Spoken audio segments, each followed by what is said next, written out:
let's talk about the Packers and the Lions potentially, right? Will the Packers be the first team ever to be 4-8 and still make the playoffs at the end of the year? And Zach, go right ahead. Yeah, so I think the one thing we have to realize with the Packers and the situation they're in right now, right? A lot of it has to do with the fact that the NFC is just so down. When you compare the AFC to the NFC, you could just look at the quarterbacks, and that's a big reason why the gap and the difference in the conferences are too big. But at the same time, like, you just watch these teams play, and there are just so many more intimidating teams that you would rather avoid in the AFC compared to the NFC. And I think that should make for some good drama in the NFC playoffs. I think if you get into the dance in the NFC, you're going to have a shot to win some games. And when it comes to the Packers, it's crazy. They start off 4-8 and they start to win some games, but not a lot of people thought anything of it because it was against inferior opponents. You know, they go on the road and beat the Bears, they beat the Rams, and there were even people saying after the Packers lost to the Eagles to go to 4-8, people were calling for Jordan Love. They were saying, you know, give this kid a shot. The Packers should see what they have and make a decision on his future in the offseason with his deadline for the fifth year option coming up. So the Packers decided to stick with Aaron Rodgers. Aaron Rodgers said, I'm playing until we're mathematically eliminated. And all of a sudden, they've won 4 games in a row. And thanks to the Cleveland Browns and their help, the Packers could clinch a playoff spot with a win over the Detroit Lions on Sunday night. And I give the Packers the advantage in this game. The Lions have had a great season. I also love that this game is in primetime. Even if Seattle beats the Rams, in order for the Lions to make the playoffs, they would need a Rams victory in Seattle and a Lions victory over the Packers, which is not ideal circumstances. The Lions are really going to – that Panther game where they just went into Carolina and got completely run over, that's going to be a game they regret for a long time. But watching the Packers and what they did to the Vikings, it was interesting because it wasn't even Aaron Rodgers who stepped up. The kick returner, Nixon, who's been playing great, has really been giving them energy. He had a couple nice returns. They had a couple interceptions against Kirk Cousins. And Kirk Cousins and Jared Goff are similar in the fact that in the cold, in the biggest games, I don't love their chances going into Lambeau with the Packers season on the line. And I give Aaron Rodgers credit because we've criticized him for a lot of things, but the Packers all of a sudden 4 wins in a row and are just 1 win away from a playoff berth. And if they get into the playoffs, they're dangerous because when you have Aaron Rodgers, you could beat anyone. Well, I don't know about the playoffs. We'll see where Rodgers shows up. I'm gonna keep this show. I'm gonna pass it to you, Mike, to bring us home. I mean, I'm gonna probably do a second lap, to be honest, but I think for me, the NFL played chess here. Okay, they played chess sneakily. They moved the game, the Packers and the Lions, to Sunday Night Football. You know who should have been playing Sunday Night Football? The Titans and the Jaguars. Okay, but there's this narrative out here, okay, that everybody's pushing. You don't want to see Aaron Rodgers in the playoffs. Zach, you just said it. The NFL is trying to push Aaron Rodgers to win the Super Bowl. They try to push him to win back-to-back MVPs. Okay, Brady didn't stand a shot. Okay, Brady didn't stand a shot. Everybody in the league named him number 1 in the NFL top 100. That's the best player with my own 2 eyes that I go up against week to week. But yet Aaron Rodgers had the majority of the votes in the media. There's this narrative pushing him out there. The NFL is doing the same thing. Don't think for 1 second that the leagues of any sports leagues don't want to see their quote-unquote best players win chips because it brings in revenue, because it brings in ratings. So that's exactly what they did here. They fleeced the Jaguars, okay? 5 days of rest. Really, 5 days of rest? They should protest. They should go out there and protest at Roger Goodell's door, okay? Because they fleeced him, and that could cost him. Who knows? But nevertheless, now, by them flexing them to Sunday, this game Sunday, not only could the Lions be at a disadvantage as well, because guess what? You said it. They could be mathematically eliminated prior to Sunday night. If Seattle wins, they are out of there. So now, let's say that happens. The Packers all of a sudden, we just got to win this game. Now, we just got to go out there. Now there's a different aura. They're playing with swag. They're playing with confidence. That's what the NFL did. It's a strategic chess move to push them into the playoffs. And that's unfair if you ask me. But nevertheless, this team is overrated. This defense is overrated. When they're not generating takeaways, they suck. What do we know about the Lions? They protect the football. Okay, Jared Goff in the last couple games, 0 interceptions, 15 touchdowns. In the last 8 games, he's protecting the football. He used to be a turnover machine. All of a sudden, he came in, throw the ball to the other team anymore. So when you look at this matchup, and while I'm going to answer the question, no, because I believe the Lions are going to win. I believe Seattle's going to lose. The Lions are protecting the football. That's key. The Packers defense is overrated. If they're not generating turnovers, they will not stop the Lions offense. And I don't believe Jared Goff going to give it up with the playoffs knocking on the door. You got a lot more faith in Jared Goff than I do, that's for sure. I think that the Packers are playoff bound. The only numbers that really matter for me in this game, especially when you look at the Lions defense and where they've struggled this year, is 2-8 and 33. And those two are going to run the ball down this Lions defense throat the similar way that Donta Foreman and Chuba Hubbard and Blackshear and those guys did a couple weeks ago in Carolina. It is a very simple formula to beat the Lions, and the Jets almost did it even the week before they played Carolina. It's just run the ball. And I think that's what the Green Bay Packers are going to do in this game. And it may be close. I think it could be close because, like you said, the Packers defense is not what it was last year. It's not anywhere near what it was last year. And the Lions will be able to score on them. It was overrated then. It's overrated now. I'm very, very much more worried about the Lions defense against the Packers offense because the Lions defense is actually just awful. There is no over underrated. They're just bad. They're stinky.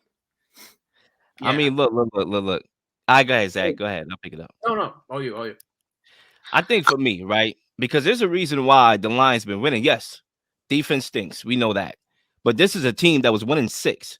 And somehow they only lost, what, one more game? Two more games? Actually, two more games. Okay, they actually lost two more games in the second half of the season. So clearly, whatever formula they've been operating with, they've won. And I understand they're a better team at home. I get it. You don't want to play them at home for sure.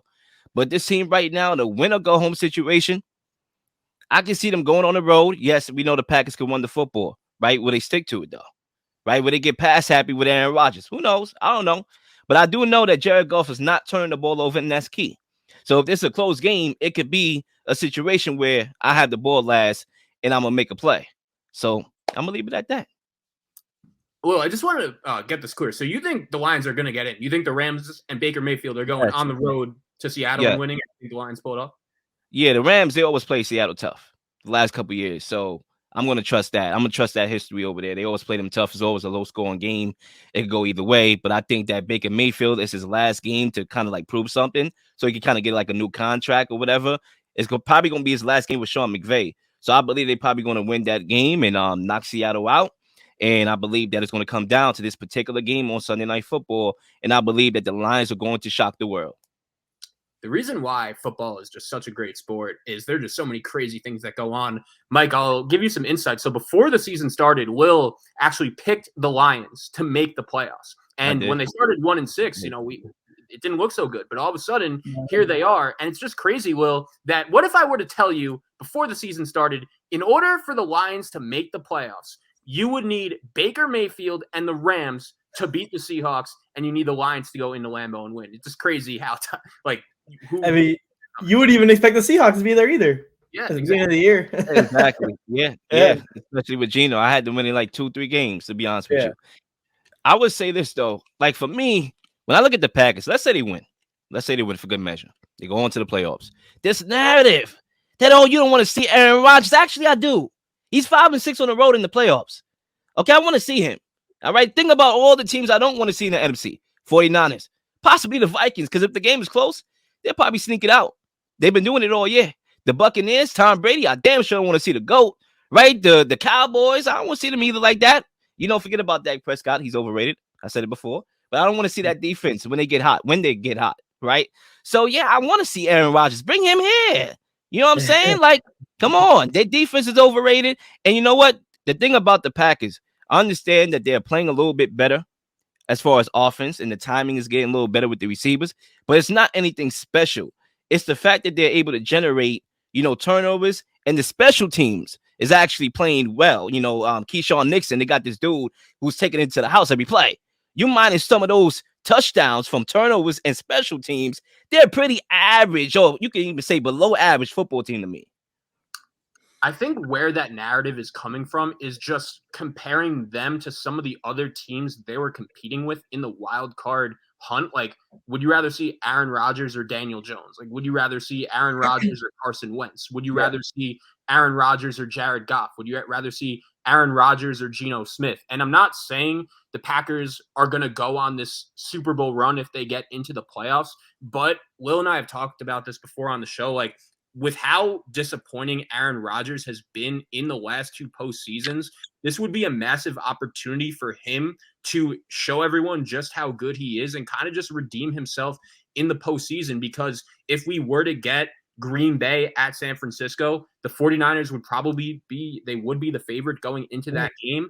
But it's like Aaron Rodgers, a motivated Aaron Rodgers against Brock Purdy at the quarterback position. Like, I know San Francisco would rather see the Giants. I know San Francisco would rather see the Lions or the Commanders. If they see the Packers in the first round, that's at least a threat. And it's interesting with Green Bay because I think there's some validity to what you guys are saying. You know, they've had some spark plays off turnovers, off special teams that have really benefited them in the past few weeks. Their offense really still has some work to do in order for them to reach the high ceiling. But I think where that narrative is coming from is if you put the Packers into the playoffs as a wild card, they are dangerous, at least more dangerous than some of the other teams that would be taking their spot. Like if you ask the 49ers, if you ask the Vikings, like who would you rather see, the Packers or the Lions or the Packers or the Seahawks? Like they're going to say the other team. And Aaron Rodgers is a Hall of Fame quarterback, and going into the playoffs, that's not an ideal situation based no matter what his playoff history is. Yeah, imagine the cookie crumbles the right way and we got a Dallas versus Green Bay rematch. You know, Dallas doesn't want none of that. Exactly. I mean, right now, the way how it's looking, the Packers got to play the 49ers, I think. And they don't want to see them. They don't want to see them. So it's like, you know, I think the Buccaneers are even more dangerous than the Packers, if you ask me.